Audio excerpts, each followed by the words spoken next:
Thank you, Chief Secretary. Thank you, members of the Fourth Estate.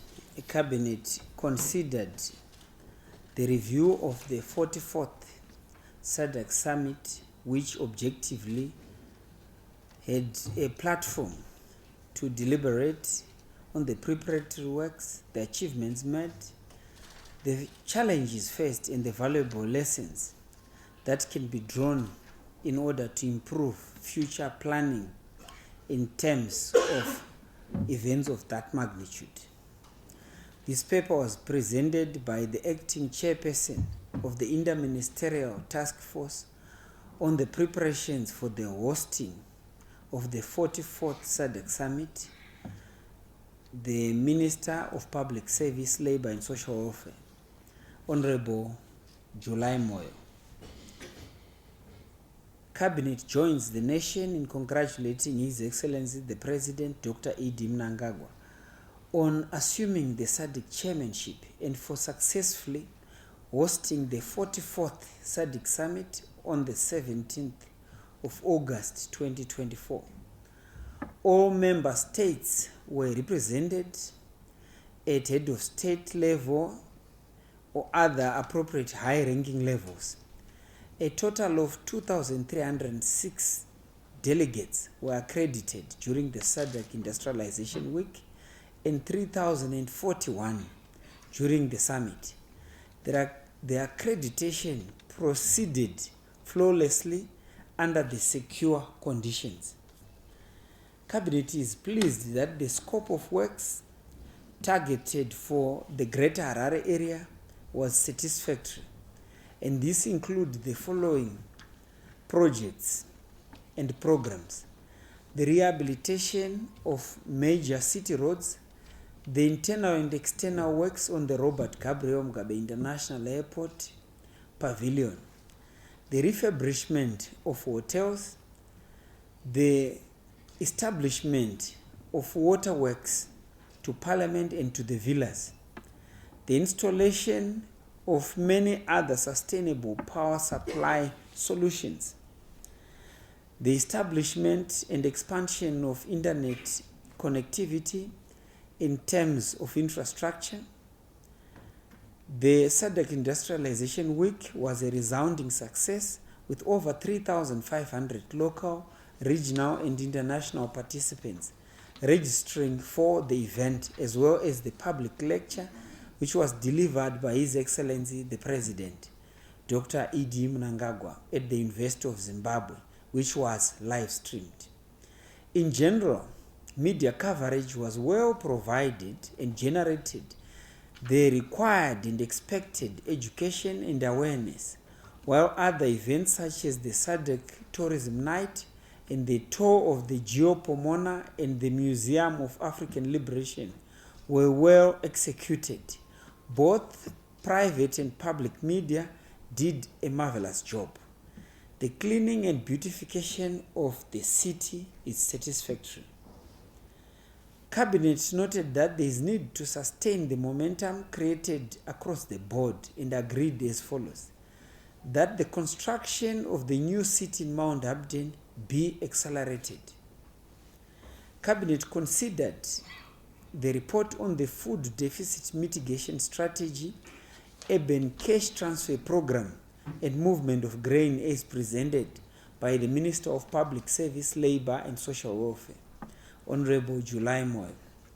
The nation is advised that out of a targeted 6,140,000 beneficiaries, 5,479,000 were received food assistance in the first 3 months, being May to July 2024, in terms of food distribution blitz, which translates to 89.2%. The Grain Movement Command Center has worked tirelessly to ensure that food insecure population received the requisite assistance. Government is now in the second cycle of the second blitz in terms of grain distribution, where a total of 6,215,000 beneficiaries are set to receive food assistance starting on the 6th of August 2024 to the 31st of October 2024. As with the first cycle, each beneficiary was set to receive 7.5 kilograms of grain. Cabinet considered a report on the relocation of Matabeleland North provincial offices from Bulawayo Metropolitan Province to Lupane Center as presented by the Honorable Vice President, retired Colonel KCD Mohadi. The Honorable Vice President visited Lupane Center in Matabeleland North Province on the 20th of June 2024 to establish the state of readiness of the civil servant housing units and the government complex offices for occupancy, while also checking on the status of the construction work at the Lupane Provincial Hospital. The civil servants' houses are 90% in terms of completion, whilst the government complex is complete. The houses can be immediately be completed, while the government offices can also be utilized before the end of the third quarter of the year 2024. 55 government officials have already volunteered to immediately relocate to Lupane and are ready for the assignments. A total of 19 houses have already been allocated to the government officials from the various ministries, departments, and agencies for the relocation exercise. Accordingly, the public will be saved from the provincial capital Lupane with effect from the 1st of September 2024. Cabinet considered the report on alluvial mining and rehabilitation of degraded rivers, which was presented by the Minister of Lands, Agriculture, Fisheries, Water and Rural Development, Honorable Dr. Incius Masuka, who is also the chairperson of the Interministerial Committee on Mining and Environment. Cabinet noted that ever since its commencement in 2011, across the country's rural provinces, large-scale and mechanical alluvial mining or riverbed mining has resulted in water pollution, siltation, degradation of river channels, and disruption of river ecosystems. Cabinet directed that riverbed mining be banned with immediate effect. Cabinet received reports on progress made in the implementation of priority projects and programs for the second 100-day cycle of 2024, as presented by the Ministers of Finance, Economic Development and Investment Promotion and the Minister of Primary and Secondary Education. The Minister of Finance, Economic Development and Investment Promotion, Professor Mutuli Ngube, highlighted the following programs under his purview: that there had been an achievement in terms of timeous disbursement for employment costs, social protection funds, and for capital expenditure on rehabilitation, irrigation schemes, presidential bore drilling programs, the strategic grain reserves, and the transfers of provincial and local authorities. That the mid-term budget and economic review and the 2025 budget strategy paper were presented to Parliament. That significant progress had been recorded in the implementation of the International Public Sector Accounting Standards. The Minister of Primary and Secondary Education, Honorable Torerai Moyo, reported on the following progress reports recorded under his purview: that a total of 35 schools were registered, that the upgrading of school infrastructure was done at the following schools: Ruvimbo Primary School in Makonde District in Mashonaland West Province, Mariga Primary School in Mbire District, and the BSPZ offices in Muswere District in Mashonaland Central Province, Shabani Primary School in Rishavane District, and Progress 2 College in Gweru District in the Midlands Province, Southerton and Lochinvar Primary Schools in Highland District, Houghton Park Primary in Mbare and Headfield District, Tashinga Primary and Support Unit Secondary in Epworth and Tafara District, and the Belvedere Primary in Warren Park and Mulberry District in the Harare Metropolitan Province. In order to increase the uptake of science, technology, engineering, and mathematics subjects, 10 science laboratories were constructed and equipped and retooled across the country. Regarding the construction of sustainable and affordable boarding facilities, the construction of a girls' hostel to house 150 learners at Kondo High School in Guruwe District, Mashonaland Central Province, is progressing satisfactorily. Cabinet considered the report on the 114th edition of the Zimbabwe Agricultural Show to be held on Monday, the 26th of August 2024 to Saturday, 31st of August 2024, which was presented by the Minister of Lands, Agriculture, Fisheries, Water and Rural Development, Honorable Dr. A.J. Masuka. The show, which will be running under the theme Cultivating Prosperity, Growing Business, Innovating for Change, Nurturing Our Future, will feature sections such as agri-produce, drawing entrants from winners of provincial shows, tobacco, cotton and livestock. To date, 430 exhibitors have since taken space compared to 410 exhibitors last year. Foreign exhibitors from India, South Africa, Zambia, Pakistan, Eswatini, Japan, Russia, Mozambique, China, Malawi, and Tanzania have already confirmed their participation.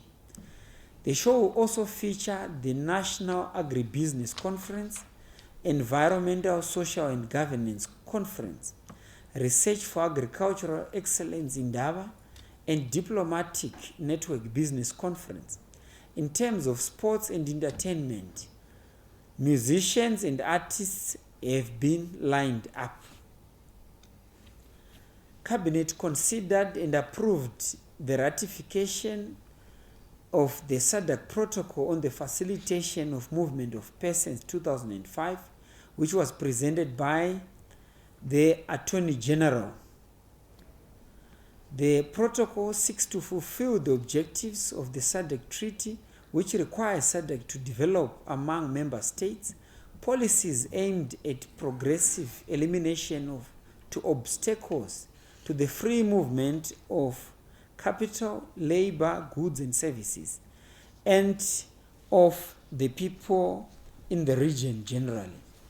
Zimbabwe has already promulgated and implemented laws and policies in line with the purpose of the protocol, such as the National Migration Policy, the SADC Univisa Pilot Group, the MOU between the Department of Immigration and Interpol, and the ongoing deployment and implementation of the online border management system, which among others enables the convenient and secure entry, facilitation and monitoring of migrants.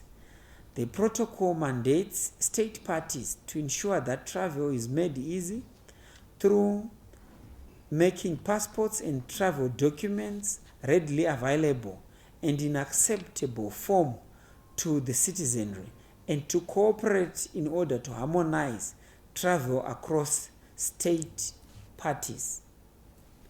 Cabinet received and noted the report on the President's official visit to the Republic of Rwanda for the inauguration of the President of Rwanda on the 11th of August 2024, as presented by the Minister of Foreign Affairs and International Trade, Honorable Dr. Frederick Shala. His Excellency the President Comrade Idi Mnangagwa attended the inauguration ceremony for the President of Rwanda, His Excellency Paul Kagame, at Amahoro Stadium in Kigali. A total of 21 countries were represented at heads of state and government level. In his inauguration speech, President Kagame undertook to defend the constitution and to serve the people of Rwanda loyally, and also to consolidate national unity, to maintain peace in the country and in the region, and implored African people to work together for the common good of the continent. His Excellency, the President, Dr. Idi Mnangagwa, held a number of meetings with the President of the Republic of Rwanda, President Kagame. Zimbabwe's attendance at the highest level is significant as it solidifies the existing excellent bilateral relations between the two countries. Cabinet received the report on the official opening of the consulate building in Johannesburg, South Africa, and the launch of the e-passport biometric enrollment center on the 25th of July 2024, as presented by the Minister of Foreign Affairs and International Trade, Honorable Dr. Frederick Shala. The consulate building in Johannesburg was officially handed over to the Ministry of Foreign Affairs and International Trade on the 25th of July 2024.